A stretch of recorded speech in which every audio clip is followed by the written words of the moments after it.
Atenção! Começa agora uma teleaula de História do Ensino Médio. Você vai assistir a teleaula de número 29. Bons estudos!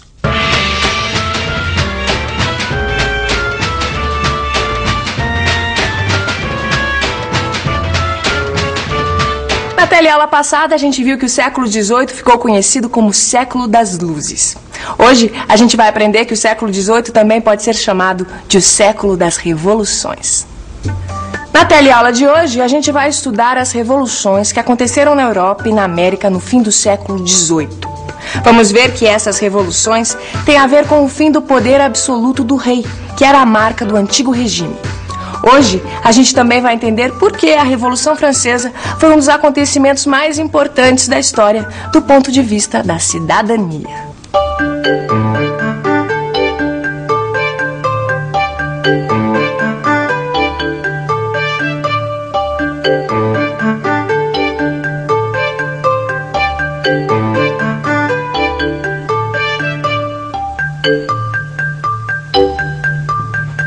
Você lembra do absolutismo, não lembra? Absolutismo era aquele sistema de governo em que o rei tinha poderes absolutos, que começou a ser contestado no século XVIII. Fim do século XVIII. Vários setores da sociedade começam a se manifestar contra o absolutismo.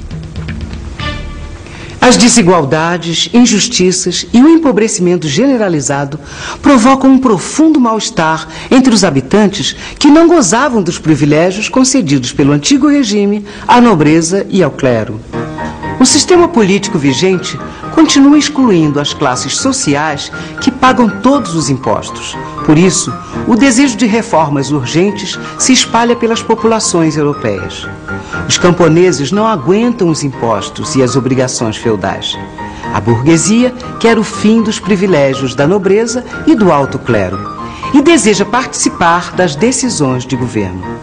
A nobreza e o alto clero apoiam a monarquia constitucional na expectativa de desempenhar um papel mais importante no governo.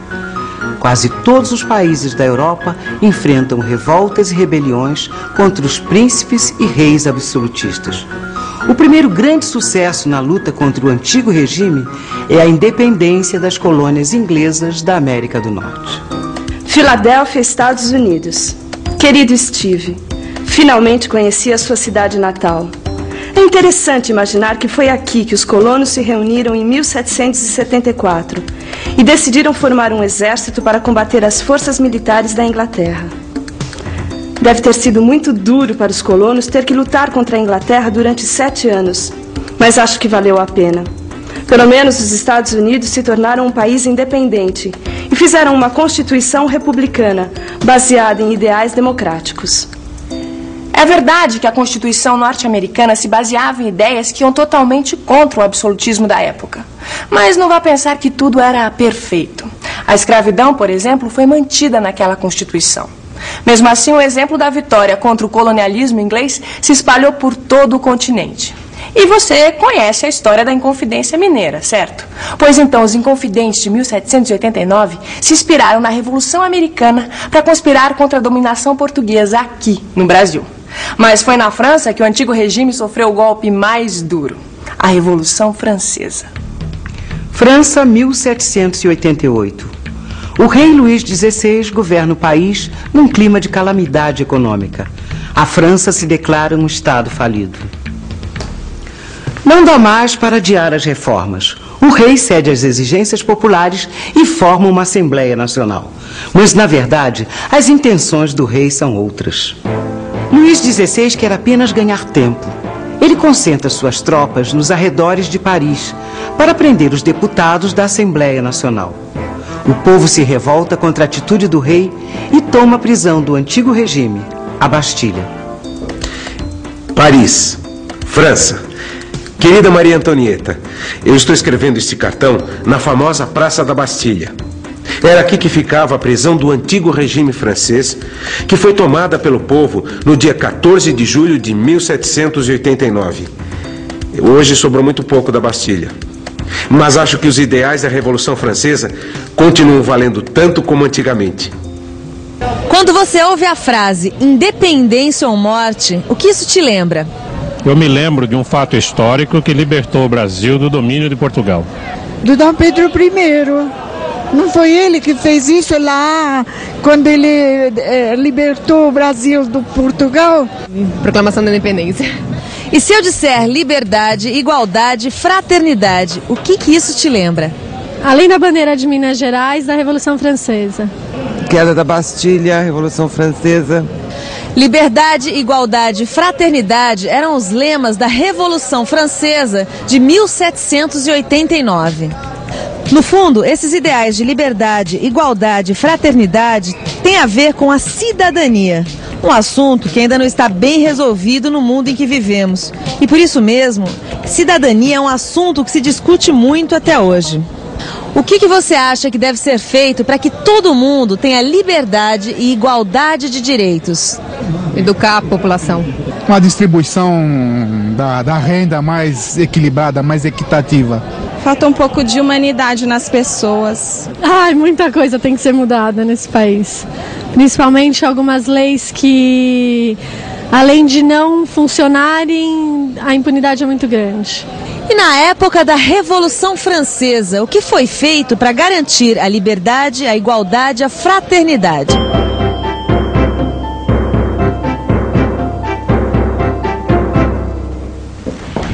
Viva a Revolução! Viva a Revolução! Viva a Revolução! Você já está sabendo das novidades? Que novidades? A Assembleia decretou o fim da servidão, dos privilégios, dos dízimos da igreja, dos tribunais excepcionais e dos títulos de nobreza. E instituiu a igualdade no pagamento dos impostos. Viva a Revolução! Viva a Revolução! Agora o absolutismo terminou mesmo na França. E tem mais, meu amigo. Mais o quê? A Assembleia proclamou a Declaração dos Direitos do Homem e do Cidadão. E na prática isso quer dizer o quê? Isso quer dizer que acabou a tortura e acabaram as perseguições religiosas. Finalmente as ideias de liberdade, igualdade e fraternidade vingaram na França. Viva a Revolução! Viva a Revolução! A Revolução Francesa foi ainda mais longe. Ela mexeu com a estrutura do exército, do poder judiciário e até mesmo com a estrutura da igreja. Além disso, modificou o calendário. Em outras teleaulas, você vai ouvir falar no brumário ou no termidor. São nomes de meses que, por um breve período, marcaram as datas na França. Mas, por incrível que pareça, o rei continuou no poder. O rei Luís XVI tinha tentado escapar com sua família para a Áustria, como muitos nobres já tinham feito. Mas ele foi reconhecido e acabou sendo preso. O rei foi acusado de traição. Só que graças a manobras políticas houve uma conciliação. Uma nova constituição foi promulgada, transformando a França numa monarquia constitucional. França, 1791. O poder executivo continua nas mãos do rei. Ele pode aprovar ou vetar as leis elaboradas pela Assembleia Legislativa.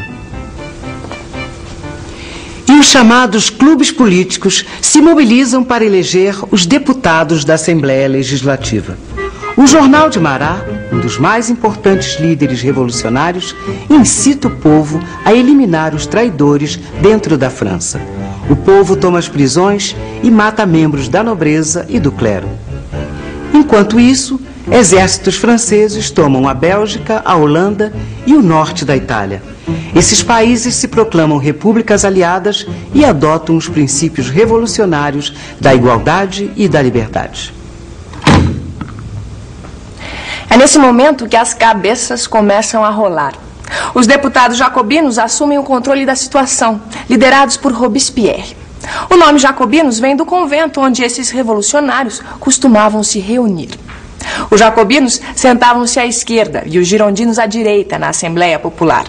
Por isso, até hoje, nós usamos a palavra esquerda para descrever posições políticas revolucionárias e a palavra direita para posições políticas conservadoras. Os jacobinos propuseram o fim da monarquia. Eles queriam que a França fosse uma república. E o caminho que eles escolheram para isso foi cortar a cabeça dos inimigos, na guilhotina. Inclusive, a do rei Luís XVI. Olha ela aí. Sabe que a guilhotina me lembra uma música do Noel Rosa? Música do Noel Rosa? A letra é assim, olha. A verdade, meu amor, mora num poço. É Pilatos lá na Bíblia quem nos diz. E também faleceu por ter pescoço um infeliz autor da Guilhotina de Paris. Mas sabe que essa música é verdadeira, né?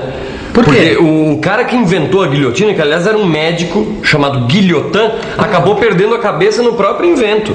Pô, que interessante isso. Mas muita gente foi guilhotinada nessa época, né, Vicente? Mas sabe o que eu não entendo? O que estava acontecendo naquela época para tanta gente morrer na guilhotina? Não... Pois é. França, janeiro de 1793. O rei Luís XVI é decapitado. No interior do país, os monarquistas se rebelam, iniciando a guerra civil. Com a morte do rei, a situação piora. A Áustria lidera uma coalizão europeia contra a França.